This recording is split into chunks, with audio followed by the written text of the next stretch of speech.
Babe, you don't want to repeat the same old mistakes this semester just to end up running on cortisol and 6 cups of coffee during the exam season? No! You want to be ready, homework done on time, A+ grades, thesis submitted early, and actually have life outside school. And luckily for you, in this video, I have gathered my best knowledge over these past 4 years that I've been in university and starting my new master's degree in September. This is the first video of back to school diaries out of 3 in which I'm sharing my main study tips and semester prep before the classes even begin. In the next one, I will share with you the best organizational system you can ever have in all of your years of university. And in the third one, I will share with you the best ways to time block to have time for everything. So make sure you're subscribed and don't forget to follow my new Instagram account where I'll be sharing more knowledge in the future. So 7 rules to become an academic weapon this semester. C'est parti! Rule number 1. Prepare for your thesis and big assignments early. As we say in Ukraine, prepare your sled in the summer. And the biggest mistake that you should avoid that I did in my bachelor's degree is waiting until the last second to start researching, gathering ideas, writing to professors, and having to write the whole thesis in just 1 month. God forbid 1 week. So prepare, research as early as you can. You can start reading and researching articles and just brainstorming ideas, talking with professors as early as the first semester. Even 1 hour a week, 1 hour a month will already be much better than if you would start doing everything last minute. But the biggest time sink when doing research is not just reading. It's actually formatting papers and having like all of these 20 sources, 20 tabs open all the time and just trying to make sense of them. That's why I started using SciSpace. With the library agent, you just drop all your research PDFs into one workspace folder and the AI agent instantly answers questions across your entire library at once without you having to juggle 20 tabs. And instead of copy-pasting back and forth into your ChatGPT or Gemini and breaking your formatting, SciSpace has an in-app word editor. It edits your draft directly and gives you live redline track changes, so you see every exact tweak made before downloading it ready to submit. It genuinely turns hours of admin work in just 2 clicks. Click the link in my description or my pinned comment and use my promo code to set up your workflow before the semester even starts. Rule number 2. Read every syllabus before you even step your foot in the class. You need to know what you will be studying. Yes, in the first lecture, professors usually give you the syllabus, they explain everything, the exam dates, the assignment dates, everything. But reading the syllabus ahead will make you feel more prepared. And in fact, it will allow you to have the unfair advantage comparing to all other students because you will be able to ask the professor even more questions. Because most of the times, teachers cannot tell everything in detail, what awaits you, etc. Usually they miss out the things out of the syllabus. They think it's not that important to say. They think it's very obvious even to other students, which is not. So before the teacher even starts explaining things, you will know what's up and you will be able to ask further questions to stay ahead of the class. You also need to know the exact amount of assignments, essays, of the deadlines, the type of exams. Ask the teacher right away. It will show them that you're a very serious student and will mark something in their head that like, okay, the student cares. Also the internships that you have to be doing, because it will allow you to look for them even earlier, connect with the professors, start following different organizations, companies where you would like to have the internship in. And also it will allow you to time block right away. Just by knowing how much stuff you have to be doing at the end of the semester, you will have time to start early that assignment, that thesis, once again, that internship, even preparing for the exam right from the first week. So know what's up with every single subject.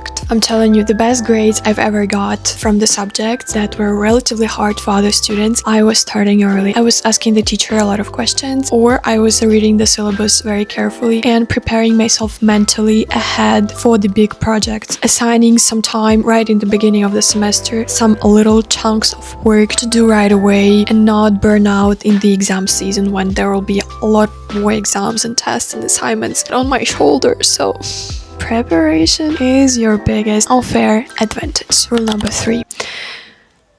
Go to classes and pay attention in them. Girl, the easiest form of studying is just paying attention in class. Okay, I agree, you may say. What if the teacher explains it very badly and I just don't understand anything? I lack prerequisite knowledge. Yeah, okay, that's a struggle. You should prepare then ahead of the class and do supplementary studying after that. But most of the time, teachers explain pretty fine. You can follow it. Try to listen actively. Don't even focus on the precision of your notes, on highlighting especially the keywords on your notes. Like, leave them.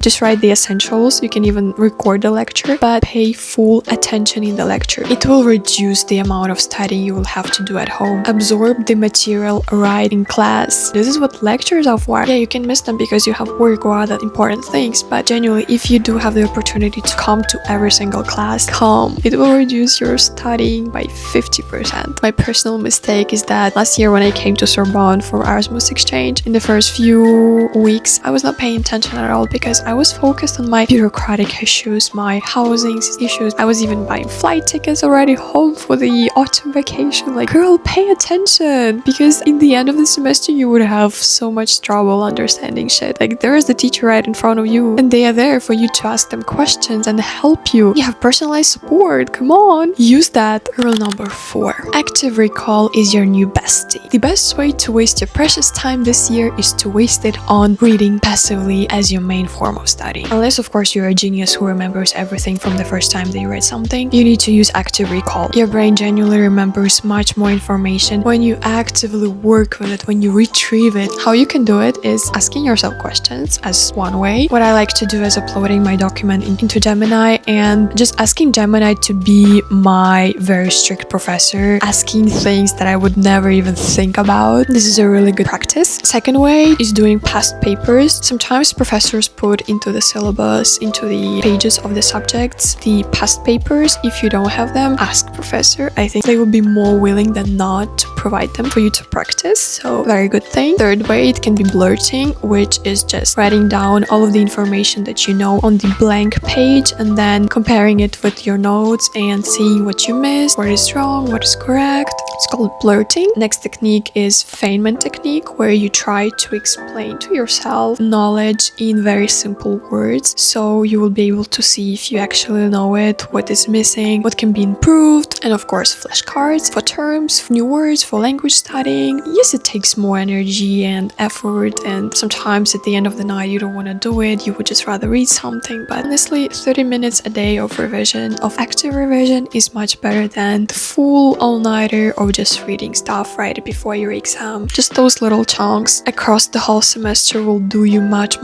better than a few all-nighters at the end of the semester. 5, which is not really a rule but a suggestion. When do you revise and how to prep for exams? To reduce the time studying significantly, there's an amazing technique. You revise right after the class ends. So you have a break, you go with your friends, you have your lunch, you go and you write notes. Actively revise whatever the teacher just said, just gave you, whatever information there is. Do your homework right away. That's great. The next time you revise the same information is the day after. Also active recall with the methods that I provided earlier. The next time you revise is 3 days after and a week after the class. It's called spaced repetition, and I talk about it all the time in language learning, but it works everywhere. And the same thing comes for the exams. There is a really cool method. It's 2, 3, 5, 7 method for the exam revision. So basically you take the date of your exam and the day before that you put the revision session. Then 3 days before the last revision session you put another session. Then 5 days before the second revision session you put the third revision session, and 7 days before the last one you put another revision session, the first one. So in total you have 4 main revision sessions, which are supposed to prepare you for the exams in the shortest amount of time possible while remembering as much as possible. So study smarter, not harder. Rule number 6. Do your pre-readings before every class. This is the way to make the class itself, the lecture itself, the revision session, rather than just inhaling something new. Basically, you can just spend 10 to 15 minutes just reading the notes of the class, if it's available, of course, just before the lecture starts. For example, me, I'm gonna have an hour or 45 minutes of metro every single day. So that's what I'm gonna be doing all the time. You don't need to understand everything. You just need to know the keywords, key things that you will be talking about, just to prepare yourself mentally for what is about to come, because then all of the details that you would otherwise miss because you're so focused on the main content, all of these details you would understand them better and you would spend much less time revising it later, trying to just understand it. And the 7th rule, it's 2026. You have to study according to your learner type. So we have visual learners, we have auditory learners, and we have kinesthetic learners. Me, I'm a visual one, so for me the mind maps, the diagrams, highlighting things works the best. I need to watch videos too to understand. I need to see the pictures, just having something before my eyes so that I could remember it visually. If you learn better better with your ears. There's a cool feature, I think, in Notebook of Gemini where out of all of the content that you provide it with, it can make you podcast. Yeah, with the AI voice, I personally cannot handle the AI voices in my head, but if it works for you, just creating a podcast you can listen to daily, just passively revise things while you're doing your dishes, while you're walking your dog, I think it's good. And for my kinesthetic learners, physical flashcards that you can hold in your hands, handwritten summary sheets, just writing with your hands, and moving while reciting, just doing some physical activity. There's a cool video that I saw where a guy said that he was chewing a specific flavor of a gum during revising different subjects. So for biology, he had a strawberry gum, for math, he had orange gum, and mint gum for physics, for example. And during exams, he was chewing the same flavors of these gums. It's just like a little bonus for your brain to help it revive all of the information. And also what helps me is listening to the same music. For example, I plan my content always with the same type of music because it gets me hyped, it gets me into high vibration energy where I'm able to generate so many ideas, to write so many scripts in one go. I cannot even stop. And while I'm studying, I also tend to listen to some specific type of music, either classical music, lo-fi, or the Brazilian bossa nova. You should try to create associations in your brain between the subjects, between the material learned and the music, the taste, movements, and so on. Thank you for watching. In the next video, don't miss it out, I will talk about the best organizational system that I've been using during all of my years of university, which helped me not miss a single deadline in all those years and get the best grades possible. Don't forget to use my promo code for SciSpace because sooner or later you will have to write your thesis and that promo code will save your ass. I hope you stay kind, I hope you stay hot, I hope you stay educated first and foremost. I wish you a great semester and see you in the next video. Bisous!